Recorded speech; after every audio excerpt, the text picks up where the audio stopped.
Hey everyone, it's Joelle at Brooklyn Book Doctor, and I'm here with Nicole Lewis-Keeber in this part of my series on procrastination and perfectionism for people who are writing, for book writers, for authors, for people who want to be authors. This is an issue that every writer has, and every writer knows. There can be these cycles where we're not going forward, and for a couple of different reasons, often we're delaying or we are trying to get things perfect before we go forward, like researching every single thing before we write a word on the page, or on the other extreme, doing something like cleaning our entire house from top to bottom and even in the corners and nooks and crannies before we finally feel like we can sit down. So we send ourselves on these journeys to do everything except sit down and write the book. So I'm here with Nicole. Nicole is a business therapist and mindset coach. She works with people who are running small businesses or they're entrepreneurs.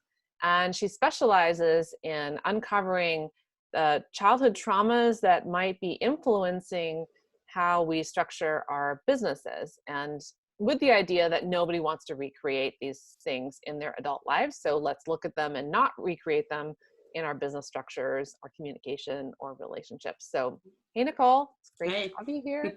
Thank you. So we just did an Instagram live, and on the live, we got talking about something I thought was really interesting. And I just want to go back to that and have a little bit more time to talk about it.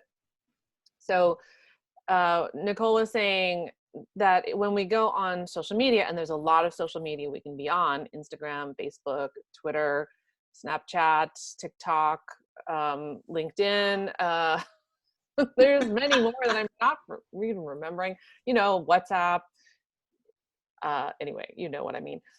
And when we're on these forms of media, we're getting some kind of a quick hit, even if we're just interacting with an image and we're not in direct dialogue with someone.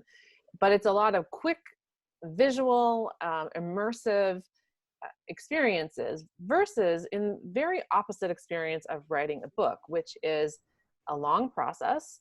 And before it becomes a book, it's you sitting down at your computer with the computer open, trying to figure out how to get your words out. And it's like that for a while until you have 80,000 words. So it's, it is not a quick text message exchange with your best friend or anyone else. And so these are very polar opposite experiences, yet we are currently today much more wired for the quick hit than we are for the long, the marathon of book writing, which can have its moments of pleasure, definitely, throughout the process, but it's going to be a long time before we get that payoff. So that was a lot of words from me. And Nicole, you made a parallel to as well to the fact that writing a book, because it's a big project and it's a big excavation, it has some parallels with the therapy journey also. Did you want to talk a little bit about that? Yeah, so you're right. We're being asked to sit down and do something that the payoff is really far away. And, dating myself, I'm 49. I used to have to go to the library and sit down and like do the research and do all the things. So I think some of our capacity for longing towards the end and moving through it is maybe different than others. But one of the challenges is, when I was doing active therapy as a therapist, was to really be able to keep people engaged and to say, this will not feel good, right? This is not going to feel great right now. And stay here, stay engaged, and keep moving through, knowing that the payoff at the end is going to be so worth it. And you're going to be proud of yourself. And there's like all these skills you're going to have. And it really is a kind of a parallel to, the sitting down and writing the book and going through the process for the payoff that is further down the road. And so we are wired to want to have a quick hit, to have that endorphin rush, to feel like we accomplished something by checking social media, seeing what other people are doing. And so it makes a ton of sense, that we would defer and distract in some ways. Right. Rather than dive into something where it's just us doing the hard work, and so uncomfortable. It's so uncomfortable. We're not wired for it. We're not wired for it, especially not these days. Mm-mm. And it seemed like there needs to be some kind of training like you would train for a marathon, unless you were naturally born to run like that, but you would train for these long bouts of work. But in fact, I just want to correct what I just said. That doesn't have to be, you don't have to sit down at your computer for 6 hours at a time to write a book. You can write it in little chunks and get it done. So it's not like it has to be a marathon in that sense. But in terms of the physiological payoff or the feeling of accomplishment, that it's going to happen down the line. So when you're writing it, there has to be some payoff to make you want to sit down and do it, and not give in to the procrastination or perfectionist tendencies that are going to come up when you're working, because there's just so many other things you could be doing. So holding that in your mind of like, this is going to feel great. I'm going to have, like in therapy, a whole new orientation to life that will be healthier. It'll be more positive, and I'll have so many more tools. I won't be overrun by old patterns. Or in book writing, that I'm finally going to get my message out into the world. I'm going to tell my story. So many people are going to benefit from this. There has to be some kind of reminder of that in the process. What did you do with clients when they would start to get frustrated? We would just, we would come back to the thought of, why are you here, and what does accomplishment look like today, right? Because when I'm thinking about, writing a book, a lot of times, within my clients and maybe someone who's writing a book, is we think if we do the thing, then we'll feel better about ourselves maybe, or it proves something about us. So it makes it harder for us to celebrate the fact that we opened up the document and maybe wrote 2 pages today, because that doesn't give us the feeling of I am now an author. Like, we don't get that payoff of I get to be somebody or prove something to someone or any of those things. Right. So what we do is we work on finding the celebration for the wins along the way, because you're on a journey to something, and each mile marker matters. So it's about reinforcing the celebration now, and understanding that you kind of picking apart that you get to feel accomplished, and that you did something today, and that your worth is not wrapped up in the final product. Yeah, that's so important, to feel like today I had a win. Like you could give yourself a gold star today. You sat down, you did some work, and you moved the whole project forward a little bit, and that counts. Yeah, because if you can't give yourself the gold star today, it won't matter to you that you finished it. Right. Because you won't have the space to allow for that celebration and that feeling. Because if you can't do it here, it's going to be really hard for you to actually allow it later.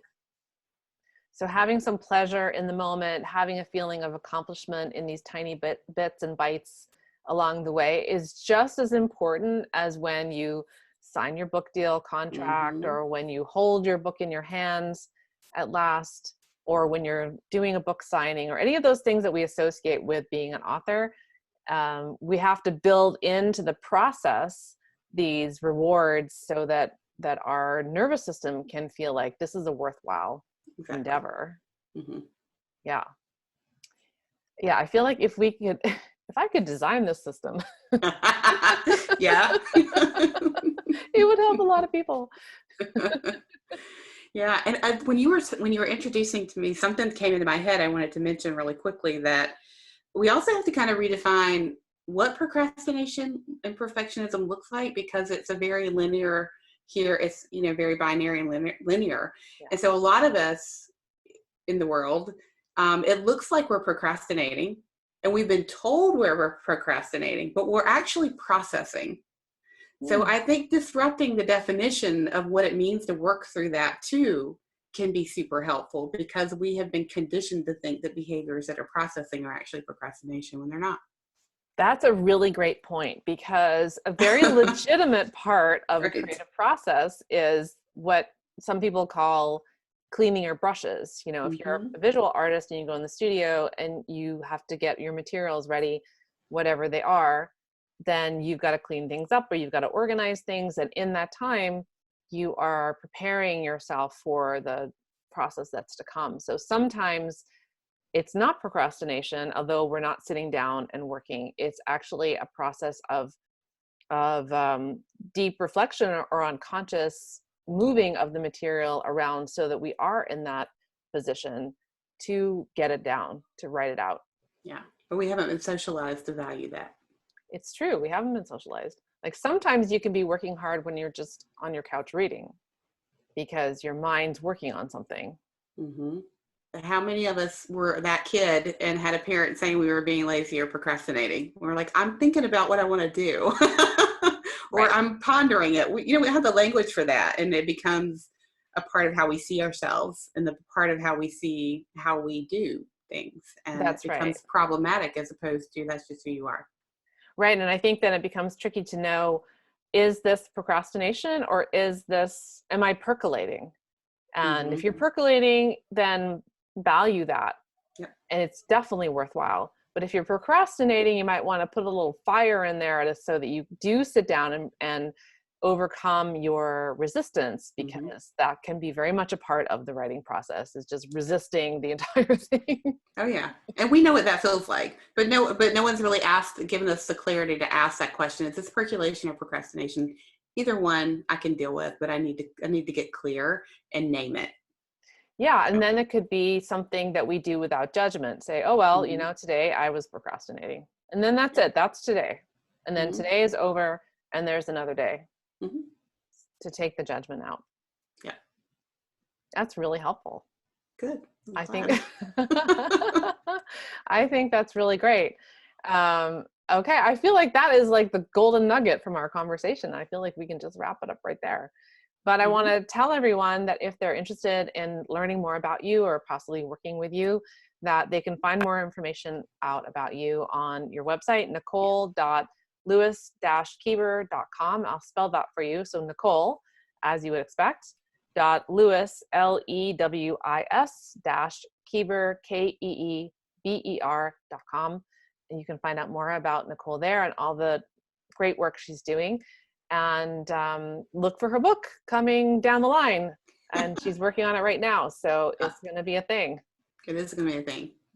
Thanks so much for joining us. Thank you for having me. Okay.